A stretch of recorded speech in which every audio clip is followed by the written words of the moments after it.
Hi, welcome back to my channel. So let's talk about Indy and Harry in this last episode of Love After Lockup. So it's been 2 weeks since Harry has been out of the halfway house, and Harry hasn't talked to Indy or seen her in over a week since they last got in a fight on their date when she found out he was texting with Terry Lynn and he went and stayed the night with Terry. So Indy, meanwhile, she's still in Ohio and she's been staying with Lydia, and Harry's been staying at his other sister Carla's house. So Indy was all depressed and sad and searching for answers, so she decided to reach out to her sidekick, who gave her a card reading telling her that she needs to trust herself because she already knows what's up, and Indy knows that Harry's still cheating on her. So I don't know why her and her daughter are still waiting around in Ohio for him to come back. Like, I know they're filming and all, but I would have been done the first time it happened with the cheating. But Indy's trying to be understanding of his situation, say he's young and dumb, and she thought the cheating would be a one-time thing, but if she keeps giving him passes, he's going to keep doing it, especially when he knows she's just going to continue to stick around and wait on him. And then they show Harry. He showed up to his sister Carla's house and he was talking to his sister, and then suddenly he gets a call from his parole officer, and his PO chewed him out. So apparently Harry's sister Lydia talked to his parole officer and told his PO that Harry hasn't been staying at the house.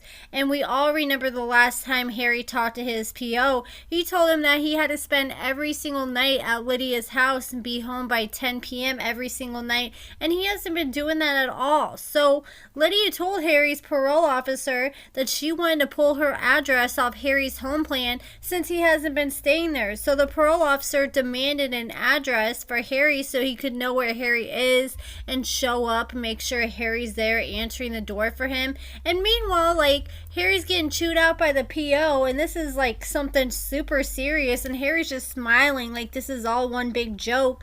And the parole officer said if he didn't come up with an address by 6 p.m. then he was going to put a warrant out for Harry's arrest, and he said he would be going back to jail. So Harry told his PO he would call him with an address and get it figured out. And because of this forced Harry to go back to his sister Lydia's house and try to figure out stuff with Indy. So he snuck in Lydia's house and he went to the basement to speak with Indy, and he said he was trying to sneak in because he was feeling some type of way towards Lydia for calling his PO on him. But Harry needs to realize his sister Lydia has really stuck her neck out for Harry. She straight moved his girlfriend in and her kid, which were two complete strangers to her at the time, and then Harry just dips out and leaves them for a week, and he hasn't been helping or following any of Lydia's rules like she asked, and she really wasn't asking for that much. Man, and I had someone do that to me once, like years ago. This girl brought over her boyfriend over to my place and literally left him for 3 days straight, and I was like, hell to the no. I was calling her nonstop like, you need to come get your man. And it was awkward as hell, and he was sitting there just making himself at home, eating all my food. It was too much. Never again. So Indy asked Harry, like, straight up if he was seeing someone else, and he said, well, we don't need to talk about stuff like that. He said he wasn't worried about being in a relationship with Terry because he has a whole nother relationship to worry about. Meanwhile, he was at Terry's house telling her one thing, and when he's in Indy's face, he's telling her another. And like, Harry isn't even worth to be fighting over, especially when he genuinely has no idea what he wants or takes anybody else's feelings into consideration.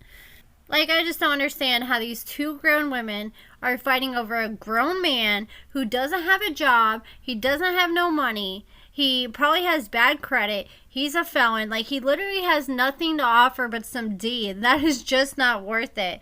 And he kept saying, well, I need to worry about myself and put my freedom first. And Indy called him out and said, look, it's messed up that you're acting like you're ready for marriage. You were acting like you're ready to settle down, and you obviously aren't. And I almost think that Harry doesn't want to be the bad guy because he knows how much Indy has done for him and been there. So he's purposely trying to push her away and get her to break up with him.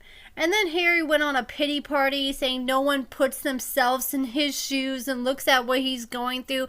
But the real issue is Harry isn't putting himself in anyone else's shoes and seeing what he's putting everyone else through because of his actions and broken promises. Like, Harry just expects everyone to cater to him and be considerate of how he's feeling and make sure he's comfortable. But Harry doesn't realize you got to deal with the consequences of your actions. Like, you went to prison for robbing an innocent man at gunpoint and didn't give a damn in the world. You can't expect everyone to get on their hands and knees for you to make you happy when you don't even put any sort of effort to even give an inch. Like, it's a two-way street. And you know Indy's daughter, she has to be hella confused because she got dragged all the way to Ohio around all new people, a whole new environment, taken away from her family to be around her poppy daddy, who should really be called a pop-up daddy because he just pops in and shows up when he wants.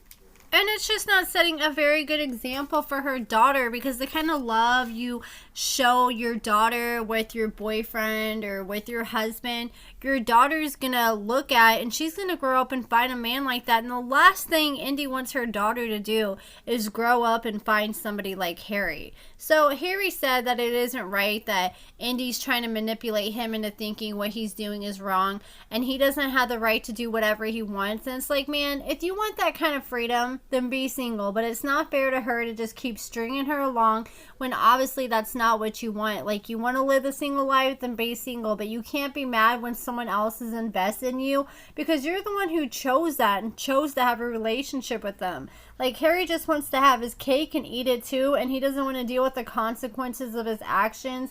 And he said that he refuses to apologize to Indy. And you know what ends up happening with people like Harry? They treat people terrible in relationships, and eventually he's going to date someone who treats him the way he treated Indy. And karma's going to hit him hard, and then he's going to get a taste of his own medicine and realize how much it sucks being in that position. Like, I don't know if it's because of Harry's age or his immaturity, but you can tell he really doesn't process what other people say. It's like it just goes in one ear and out the other, and he just gets so defensive about things, and his responses half the time don't have anything to deal with the situation. He's just constantly trying to manipulate the situation and play the victim card. And then Harry started getting in his feelings. He started screaming, and Indy said she didn't understand why he's getting so upset. She was just trying to communicate with him, and she stormed off, and he had the nerve to say, well, at least Harry effing listens. Like, man, I would have slapped that dude in the next year if he said some BS to me like that. And Indy ran upstairs and she started crying, talking about how she came out here for no reason and wasted her time. Now, luckily, in present time, Indy's back in Maryland and her and Harry are done. And I saw an interview that Harry's sister Lydia did with Kiki and Kibitz a few weeks ago, and she said she is considering moving to Maryland, Harry's sister Lydia, to get a place with Indy, because apparently they're super close now and they're like sisters. So I guess everything happens for a reason. Even though Indy didn't get Harry, at least she got a great bond with his sister and someone to be there for her. So at least something came positive from this messed up situation. At the end of the day, at least she got a check. But that's it for this video, guys. Let me know your thoughts about everything in the comments below. Make sure you give this video a thumbs up, subscribe, and thank you so much for watching.